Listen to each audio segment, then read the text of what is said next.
Top of the morning, welcome back to Wine, Dine and Rhyme. We are reacting to the most useless mega projects in the world. Okay, so scan the QR code for some amazing music because we are releasing an album soon and it's fire, it is fantastic and it's glorious.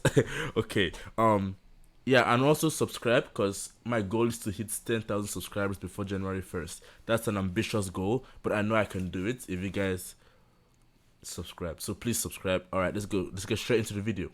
Did you know? Most useless mega projects in the world. All right. Did you know that there is a capital city that was built for millions of people but remains practically empty? And that the US wasted $17 billion for a mega project that was never even used and remains completely useless to this? Hey, what isn't like the US bankrupt now or something? Like, aren't they like, is it $13 trillion in debt or something? So they'd be wasting money like this and then be complaining about going bankrupt or something. Today, we will explore 5 of the most useless mega projects in the world. Before we continue, make sure to like this video and subscribe to Top Luxury. Share your thoughts about these mega projects in the comments below. Hold on. Is that a highway that is like stacked on top of each other? Wait, what the hell? Subscribe to Top Luxury. Share your thoughts about these mega projects in the comments below. Number 5. Interstate H3, Hawaii. Let's start with a breathtakingly scenic highway in the Aloha State, Hawaii. The 26-kilometer-long Interstate H3 passes through one of the most stunning landscapes in the world. It is so stunning that there were genuine concerns of motorists stopping and creating traffic hazards. However, the highway is as controversial as it is beautiful. It was first proposed in 1960 with defense considerations in mind, as the highway would connect the Pearl Harbor Naval Base on the south side to the Marine Corps Air Station on the east coast. The announcement of its construction was immediately met with resistance from environmental groups, as well as native Hawaiians who were worried about the massive urbanization the project would bring. Environmental laws of the time and a change of route to protect the surrounding valleys delayed the plans indefinitely. 26 years later, the environmental hurdles were removed when the Congress exempted the project from environmental laws and cleared the way for construction to finally begin in 1989. The highway was finally opened in 1997, almost 37 years after it was originally proposed. Interstate H3 is often considered an engineering marvel because of the difficult terrain it is built on and the advanced technologies used in its construction. Wow. In addition to the numerous high-tech tunnels, the highway runs almost exclusively over viaducts to protect the local environment in the valleys below. Decades of decay, route changes, and newer but more expensive technologies meant that it was completed 5 times over the original estimated budget. Wow. The total cost of construction was $1.3 billion, wow, which is about $50 million per kilometer, the most expensive cost per kilometer in the world. Despite the enormous budget, this beautiful highway isn't useful for everyone. Critics believe that it's a road to nowhere because the defense considerations of the 60s are no longer relevant, and the highway has no direct route to downtown Honolulu. Then there's the case of native Hawaiians, a majority of whom refuse to use the H3 to this day. They consider it to be cursed, as many religiously significant cultural sites were destroyed during its completion. The Interstate H3 highway is certainly an achievement as far as megaprojects go. However, for certain native groups, it remains useless. At least it isn't completely abandoned, like the next project on our list. Okay. Number 4. Ciudad Real Central Airport, Spain. Spain is one of the prime travel destinations in Europe, and that was a key consideration when the idea for the Ciudad Real Central Airport was conceived.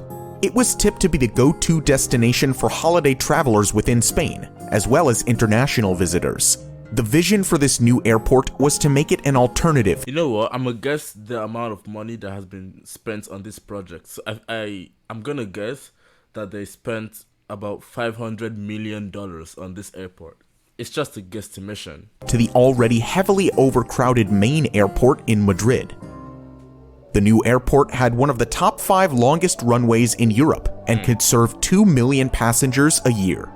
That's a relatively low number compared to Madrid's 70 million passenger capacity.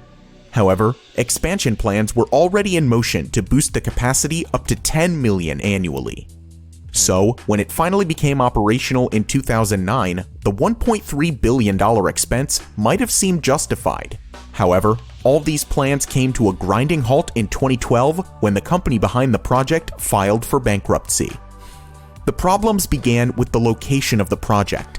While it was called the Central Airport, it wasn't central in any way, as it was located 200 kilometers away from Madrid. This compounded problems as most of the passengers avoided traveling for hours to get to the remote location, and most big airlines preferred to carry out flight operations from the capital. So, within the first year of opening, the newly built airport was reduced to a single small-time airline. With no major airlines to attract passengers, the airport had accumulated a $350 million debt by 2012. Yeah. Unsurprisingly, it went into receivership and was put up for auction in 2013. The airport was even popularized as an abandoned location by the hit British TV show Top Gear in 2014. Oh, After multiple auctions fell through, including an outrageous $12,000 offer, the airport was finally sold to new owners in 2019. A Spanish airport that cost €1 billion to build has attracted a bid of just €10,000. Ciudad Real's La Mancha Airport opened in 2008, only to go bankrupt and close by 2012. As businesses crashed and profits dwindled during the COVID-19 pandemic, the Ciudad Real Airport got a lifeline. With little hope of passengers returning, the new owners reinvented the airport as a home for grounded planes, given its dry climate, long runway, and spaciousness. By August 2020, there were 65 airplanes parked on the airport, with expansions underway to provide a storage facility for over 300 aircraft. Okay. This new storage approach gave the airport a much-needed business opportunity. However, all the stored planes will eventually be gone once the pandemic is finally over and the return of normal flight operations remains elusive. This billion-dollar mega-project remains effectively useless for passengers around the world. Alright. Number 3. Naypyidaw, Myanmar. Next up is another mega project that made it to Top Gear. Unfortunately, this isn't just a remote airport, it's the capital of Myanmar, a new capital that was built from scratch. Myanmar's former military leadership started building a new capital in secret in 2002. The shifting of a country's capital isn't unheard of, as many countries including Brazil, Egypt, and Pakistan. Yeah, Nigeria too. Like Lagos was the previous capital, and then it's now Abuja. So, yeah. Have done so in the past. In November 2005, Myanmar's leader announced his decision to the public, but he kept the name of a new capital a secret. It was 4 months later when he finally revealed the name, Naypyidaw, which literally means the king's residence. The reason for this sudden shift of capital wasn't clear. Some speculated that the military leadership was fearful of an attack from the sea, while others thought it was shifted on the advice of astrologers. However, a lot of it had to do with the former capital, Yangon. Yangon is home to 7 million people, and the city is said to have reached its infrastructural limits, and its population is set to double by 2050. Moreover, the coastal city was established as the capital during British rule to benefit the British Navy. So it made sense for Myanmar to shift the capital to a more central location. The new project was built swiftly, which is what Nigeria did as well, because Lagos is like towards the southwest, and Abuja is literally the middle of Nigeria. So that's what they did as well. So, and Abuja too is more, looks more beautiful compared to Lagos. I mean, there's some places in Lagos that are really good, like beautiful too, but Abuja is like literally Dubai without like, it's like Dubai divided by 2, if that makes sense. and to this date, the successive governments have poured $4 billion into the city. Naypyidaw seemingly has everything. That's dumb, bro. Like, you could have used $4 billion to develop the other cities, like the other places. Why would you spend $4 billion? on a brand new city rather than investing in the other underdeveloped city. See, does that make sense? You could literally improve the lifestyle and the quality of life of people that are residing, like residents of all these like underdeveloped places. Does that make sense? Because you're seeing people here in these videos entering like bombers buses for transportation. They don't have food, they don't have like houses, but then you have the money to actually provide for them. But instead of providing for them, you literally built a segregated city for rich people and called it the king's residence. Like, what the fuck?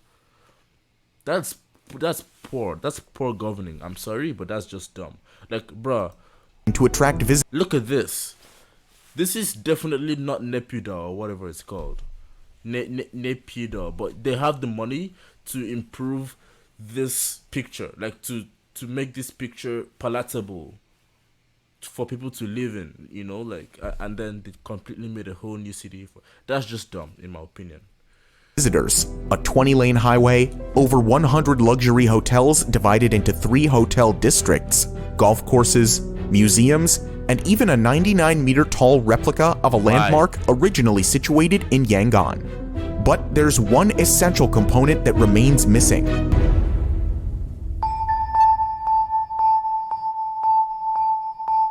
The population. The population.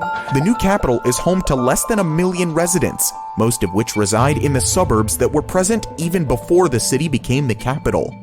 But why does no one want to live there? A lingering gap in health facilities, lack of quality educational institutes, and economic opportunities mean that most of the population is reluctant to make the city a permanent home. So, the city often paints the picture of a deserted place and is often referred to as a ghost town. The incredible 20-lane highway is practically empty. Traffic congestion is unheard of, and at times, a single automobile is caught drifting along the tremendous road. The city has an airport that can handle 3.5 million passengers every year, but on a busy day, a dozen people will actually use it. The shopping malls are visited only by the diplomatic staff on weekends, while the hotel lobbies are mostly empty. Despite the apparent barrenness, there's a silver lining for the royal capital. It's built as a city of the future, and with the exploding population, Naypyidaw still has time for an inevitable redemption. For now, it's arguably the world's strangest capital and remains useless for much of the country's population. Number 2. Forest City, Malaysia. We talked of an apparent ghost city, and next on our list is a green futuristic smart city that would rise from reclaimed land on 4 artificial islands and will be built around an artificial forest ecosystem. Forest City's location makes it an appealing bet for investors who are aiming to profit from its proximity to the independent city-state of Singapore. Singapore has the world's second busiest port and a thriving economy. The developers have already linked Forest City with Singapore through the Second Link Bridge, shortening the distance between the cities to just 20 minutes. Bro, hold on. Come on. That's stupid. Second Link Bridge. Why would you do that when you could easily just draw a line that connects, like just make a bridge that connects this city to this city, like just go from here to here, boom, as opposed to going all the way around this, like, you know what I mean? Like, why? Shortening the distance between the cities to just 20 minutes.